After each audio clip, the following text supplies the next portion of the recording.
An honored black general is arrested in front of his terrified grandchildren for carrying only toy guns. The officers mock his rank and ignore his explanation, confident they have established control. But they didn't expect what would follow. Where are you watching this from? Subscribe or you'll miss out. Daniel Wilson exited his car, adjusting his coat against the chill breeze, and stood for a moment outside a large toy store, Kitty Kingdom.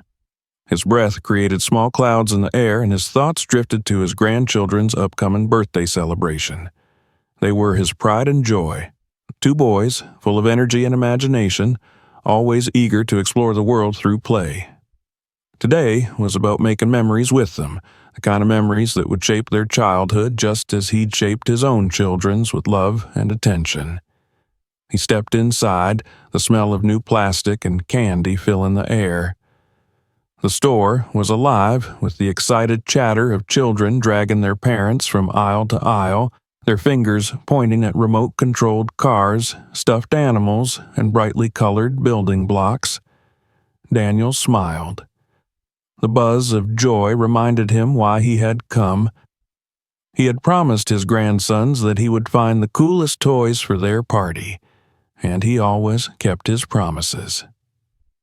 As Daniel wandered through the aisles, a wave of nostalgia hit him.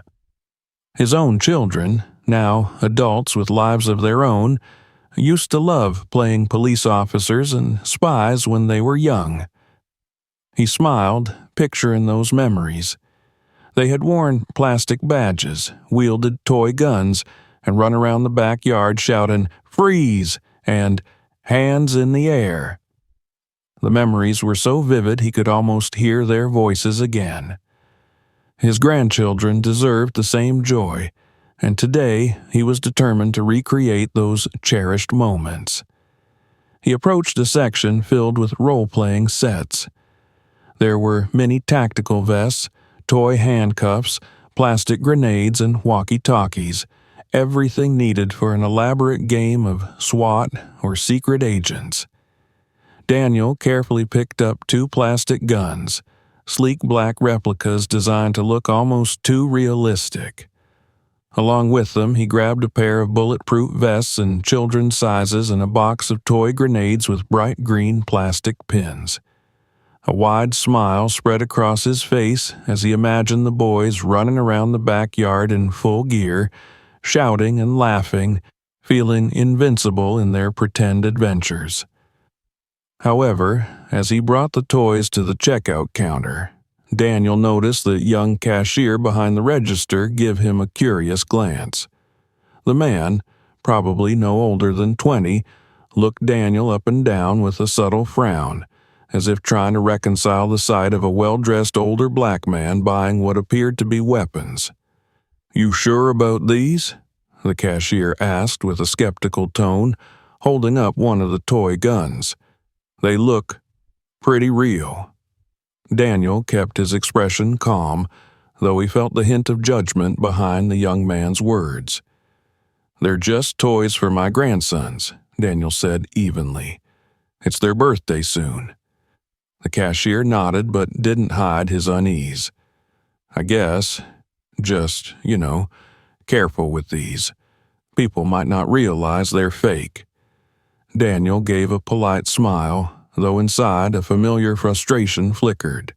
He had experienced moments like this before. Subtle reminders that no matter how high he had risen in his career, no matter how much he had given to his country, some people still saw only his skin color. He paid for the toys, picked up the bags, and walked out of the store with his head held high. Back in the car, his grandsons sat in the back seat, squirming with excitement. "Did you get them, Grandpa? Did you?" they chorused, their voices high with anticipation. Daniel chuckled. "I sure did, but you'll have to wait until we get home to see everything." The boys groaned in unison, but their disappointment was short-lived. Daniel promised them they'd stop for food on the way home, and nothing brightened their spirits faster than the prospect of burgers and milkshakes. The drive to the nearby diner was peaceful, though Daniel's mind was already preoccupied. They had to pass through a part of the city known for its troubled relationship with the black community, an area patrolled by officers who had a reputation for aggressive behavior and racial profiling. Even as a retired general, Daniel knew too well that some badges were worn with prejudice. A nagging thought settled at the back of his mind. Would they make it through without incident?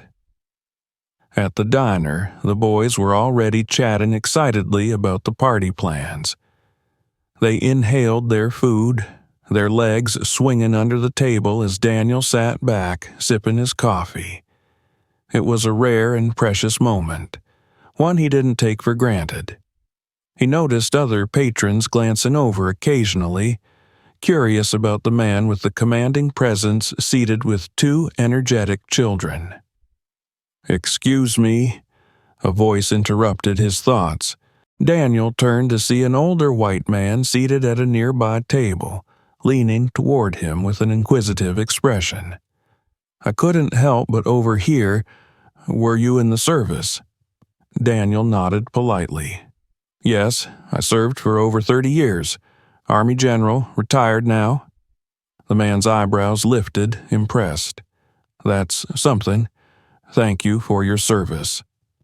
"Thank you," Daniel replied with a small nod, though the man's words carried an undertone he was used to.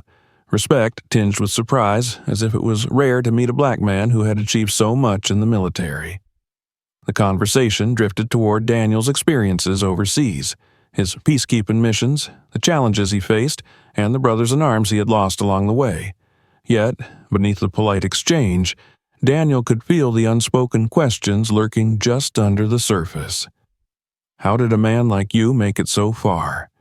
How did you survive a system not built for you? As they finished their meal and prepared to leave, Daniel glanced at his grandsons, their faces glowing with excitement for the toys waiting for them at home. He couldn't help but feel a swell of pride. His life had not been easy, but he had built a legacy, not just through medals and ranks, but through family, through moments like this.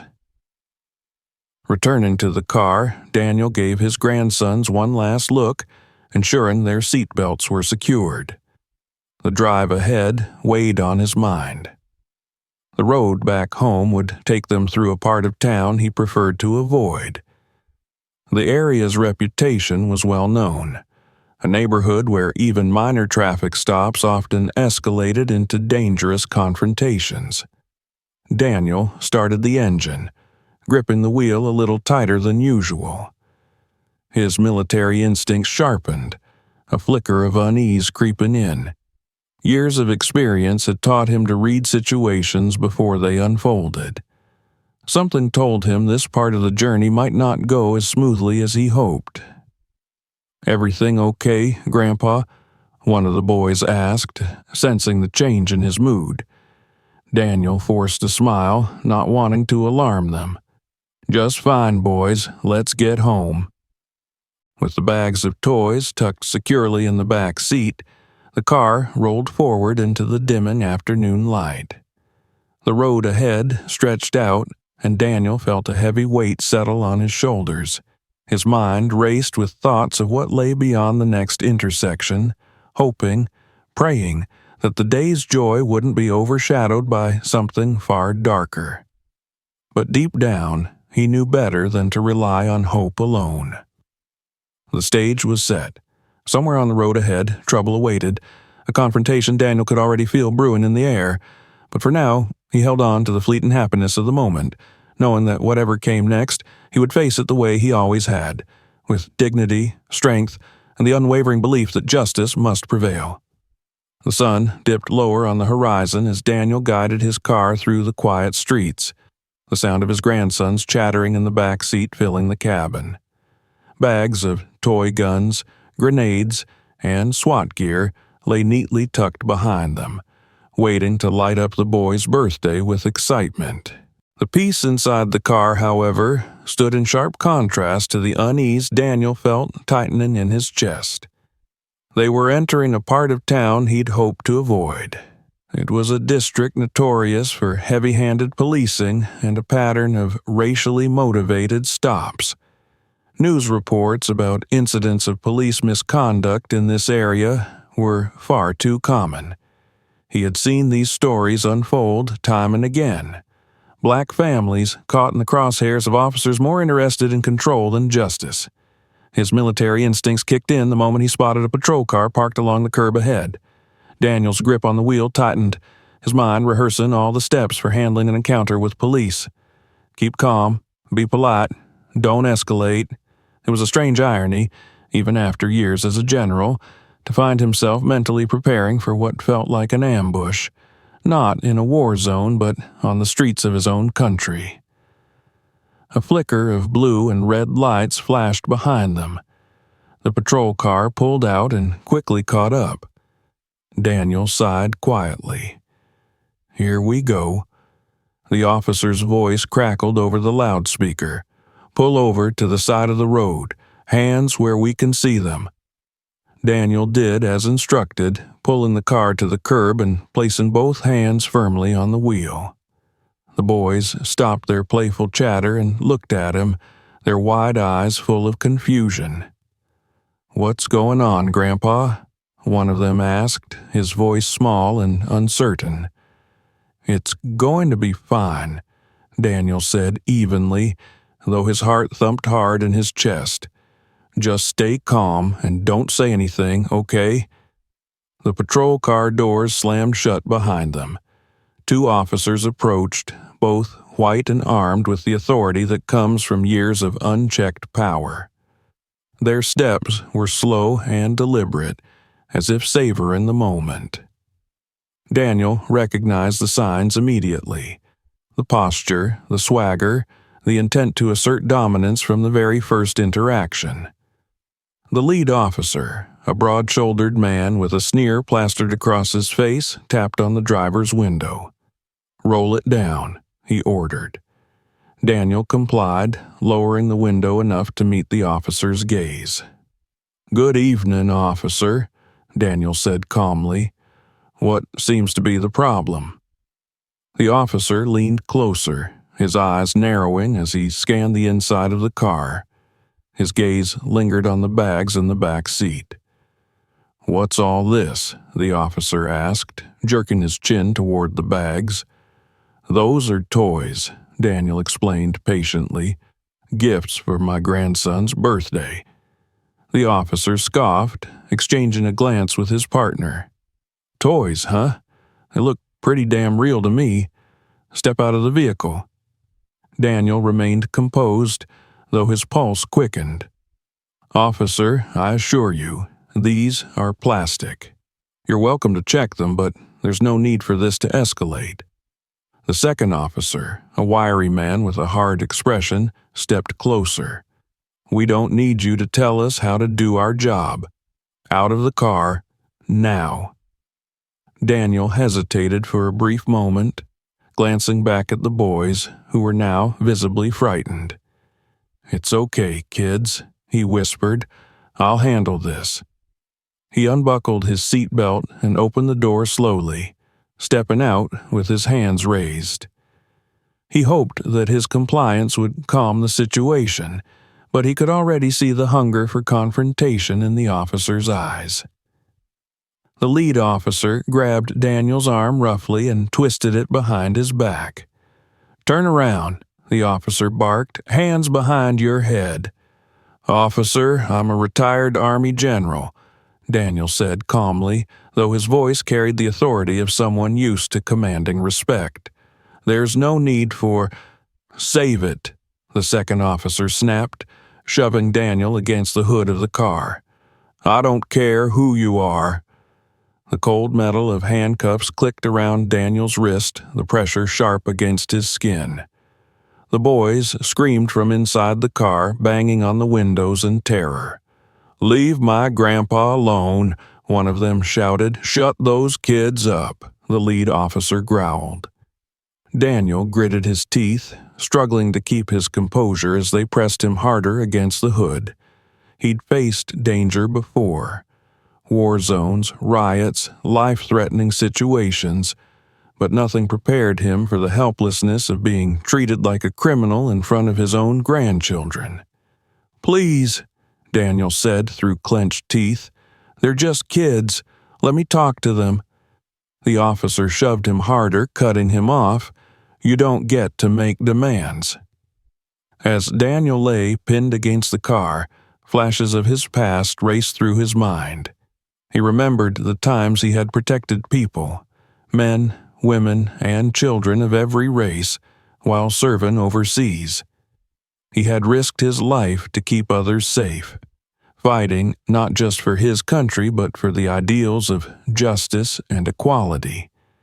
And yet, here he was, treated like a threat by the very people sworn to protect him.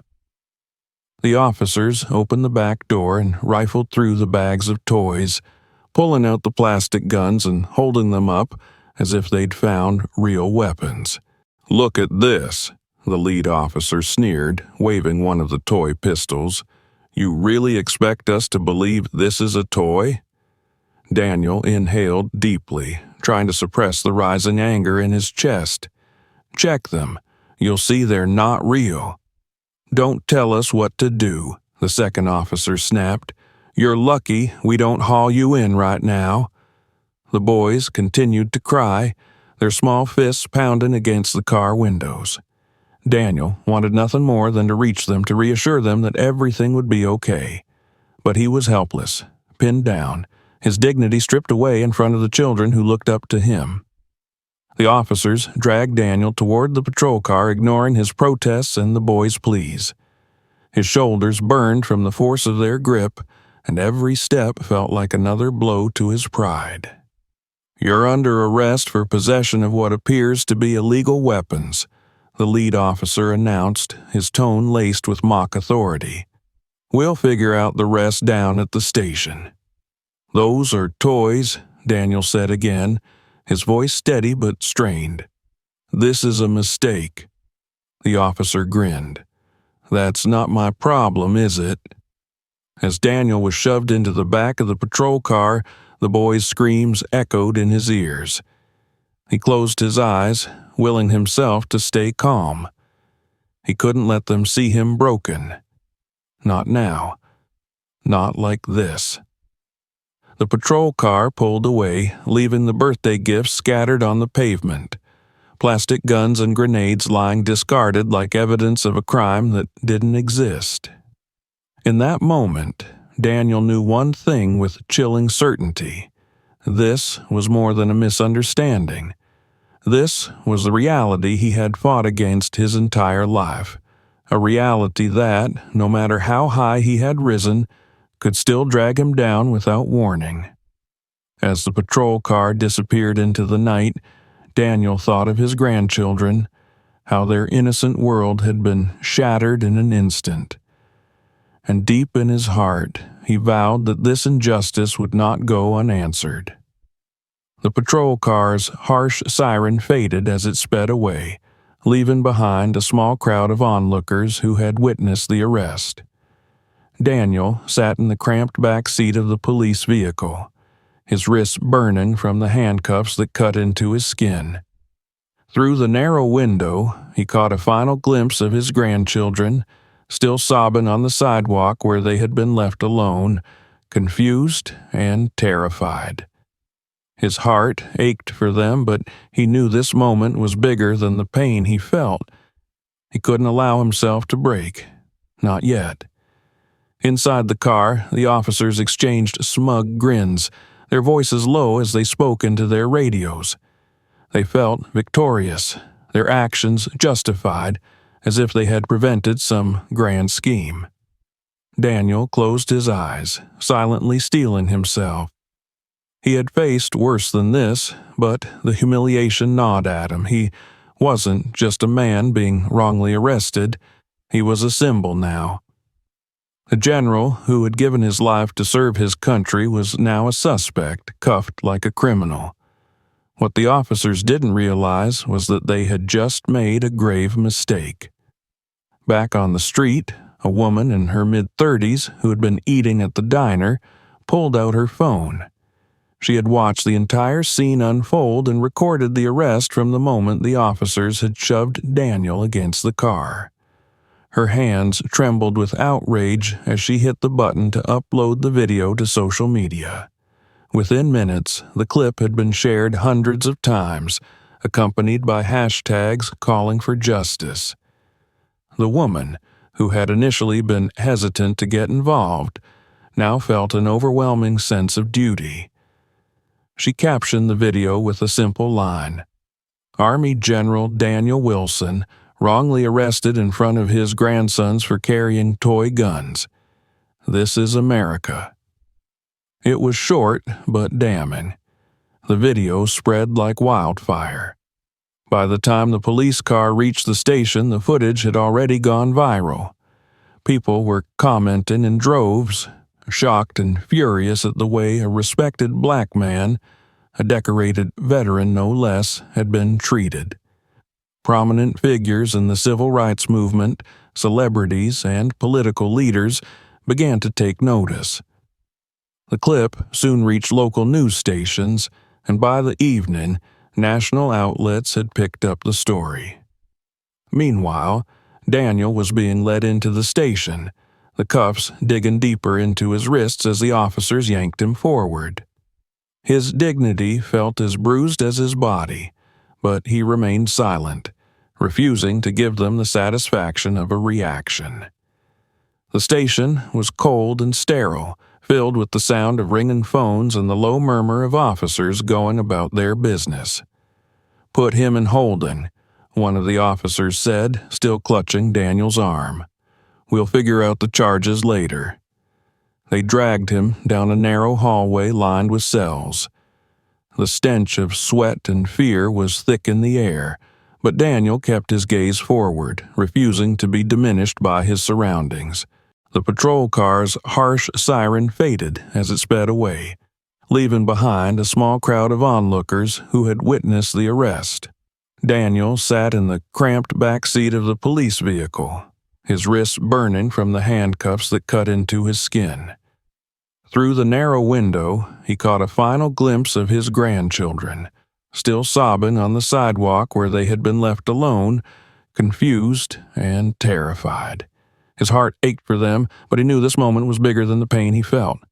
He couldn't allow himself to break. Not yet. Inside the car, the officers exchanged smug grins, their voices low as they spoke into their radios. They felt victorious, their actions justified, as if they had prevented some grand scheme. Daniel closed his eyes, silently steeling himself. He had faced worse than this, but the humiliation gnawed at him. He wasn't just a man being wrongly arrested.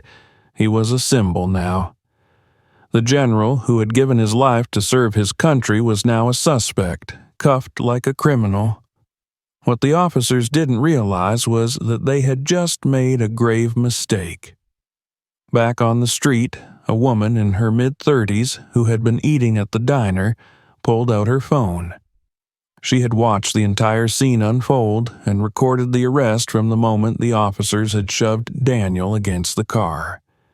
Her hands trembled with outrage as she hit the button to upload the video to social media.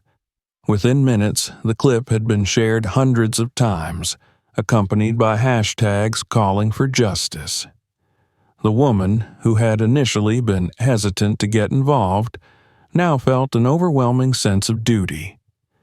She captioned the video with a simple line: "Army General Daniel Wilson wrongly arrested in front of his grandsons for carrying toy guns. This is America." It was short but damning. The video spread like wildfire. By the time the police car reached the station, the footage had already gone viral. People were commenting in droves, shocked and furious at the way a respected black man, a decorated veteran no less, had been treated. Prominent figures in the civil rights movement, celebrities, and political leaders began to take notice. The clip soon reached local news stations, and by the evening, National outlets had picked up the story. Meanwhile, Daniel was being led into the station, the cuffs digging deeper into his wrists as the officers yanked him forward. His dignity felt as bruised as his body, but he remained silent, refusing to give them the satisfaction of a reaction. The station was cold and sterile, filled with the sound of ringing phones and the low murmur of officers going about their business.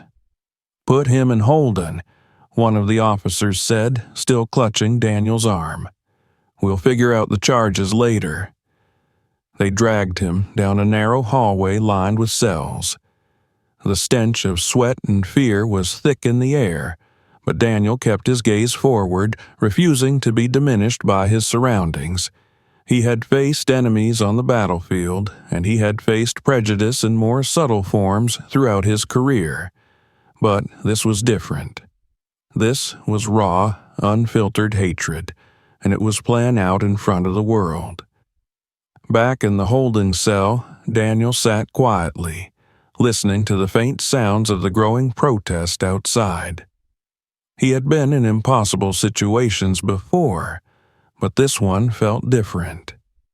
This was a fight not just for himself, but for every black man who had been unjustly targeted, for every child who had been taught that they were less because of the color of their skin. He stood up, stretching his sore muscles as the cell door opened once again. This time it wasn't the officer with the smug grin. It was the captain, his expression stiff and formal. "General Wilson," the captain said, his tone now respectful, "you're free to go." Daniel didn't respond immediately. He simply walked forward, his eyes never leaving the captain's. The power had shifted, and everyone in the room could feel it. As Daniel stepped outside, the roar of the crowd hit him like a wave. Hundreds of people had gathered, chanting his name, holding signs demanding justice. Angela was waiting for him at the front, her face filled with a mixture of relief and determination. "Dad?" she said softly, pulling him into a tight embrace. Daniel hugged her back, his heart heavy with the weight of what had happened, but strengthened by the resolve of what was to come. This wasn't over, far from it. Together, they turned to face the crowd, the cameras flashing as Daniel lifted his hand in a silent gesture of thanks. But in his mind, the next phase of the fight had already begun. This wasn't just about his arrest. It was about changing a broken system, and he was ready to lead the charge. The bright morning sun glared down on the steps of the police headquarters, casting sharp shadows across the faces of the crowd gathered outside. Daniel stood at the center, tall and composed, surrounded by his family and supporters. The events of the past day had left a deep mark on him, but the weight of injustice only strengthened his resolve. This was more than just his story. It had become a national flashpoint in the fight against police misconduct.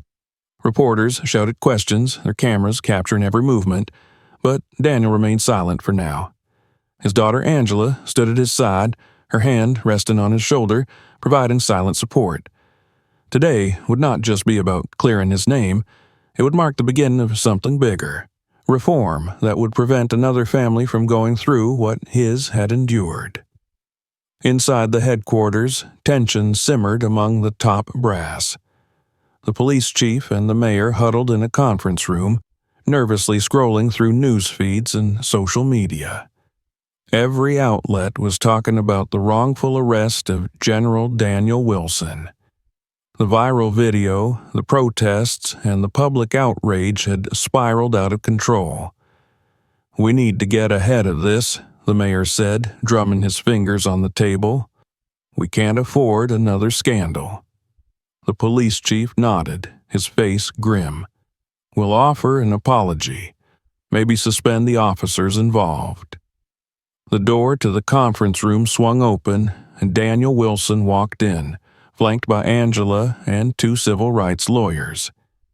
The police chief and the mayor straightened in their seats, the weight of the confrontation hanging heavily in the air. Daniel took a seat at the head of the table, his expression calm but unyielding. "We're not here for apologies," he said, his voice steady and authoritative. "We're here for accountability and real reform." The mayor cleared his throat nervously. "General Wilson, we understand your anger." "This isn't about anger," Daniel interrupted, leaning forward slightly. "This is about justice, and it's about making sure no one else, especially not a child, has to watch their loved one humiliated in front of them." Over the next hour, Daniel outlined a series of demands. The officers who had arrested him would not only be suspended, they would be fired and face formal charges of misconduct. But that was just the beginning. Daniel demanded systemic change. Mandatory bias training for all officers, focused on de-escalation and community policing. A citizen oversight committee to review complaints against the police, ensuring transparency and accountability.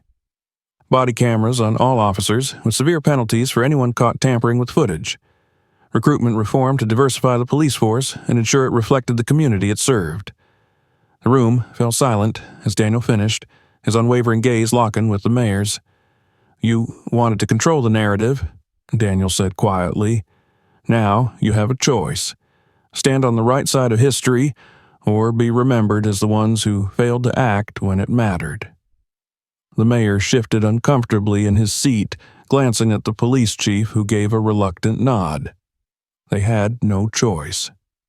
Public pressure had already reached a boiling point, and refusing Daniel's demands would only lead to more unrest. "We'll move forward with the reforms," the mayor finally conceded.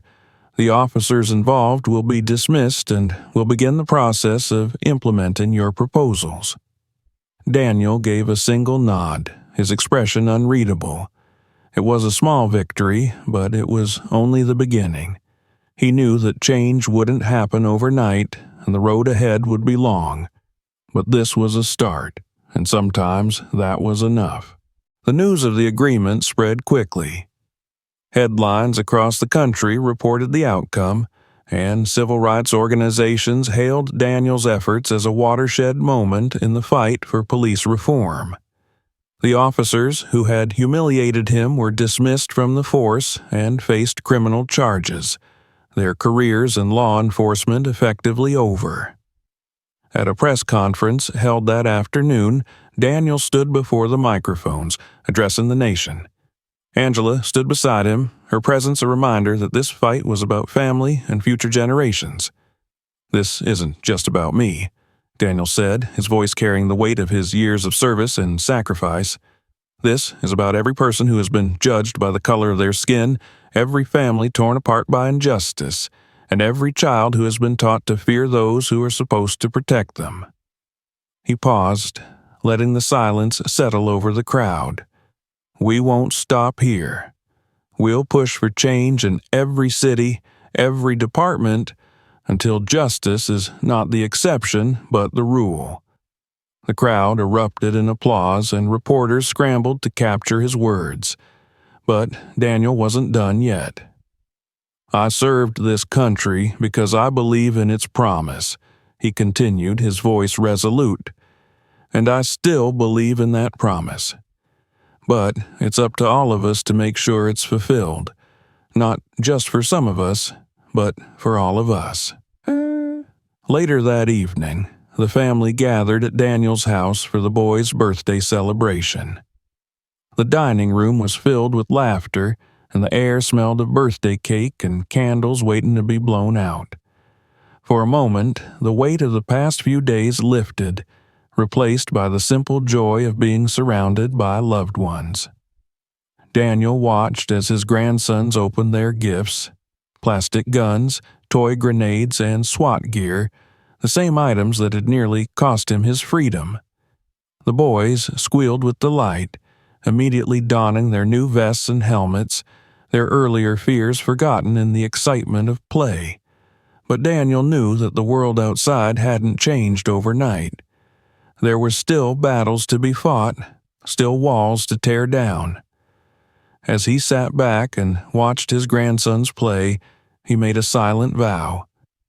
He would see these reforms through, not just for his family, but for every family that had been wronged by a broken system. His daughter, Angela, took a seat beside him, a soft smile on her lips. "They look happy," she said, watching the boys chase each other around the room. Daniel nodded, his expression thoughtful. "They are," he said, "and I'm going to make sure they have a future where they stay that way."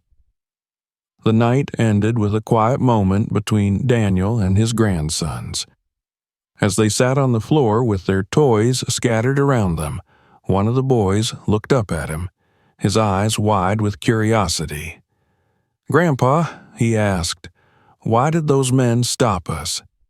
Daniel exhaled slowly, choosing his words carefully. "Because sometimes people judge others before they know them," he said gently. "But we're working to change that." The boy frowned, thinking it over, then gave a small nod. "When I grow up, I'm going to be a police officer. A good one." Daniel smiled, feeling a flicker of hope. "I know you will," he whispered, pulling the boy into a tight hug.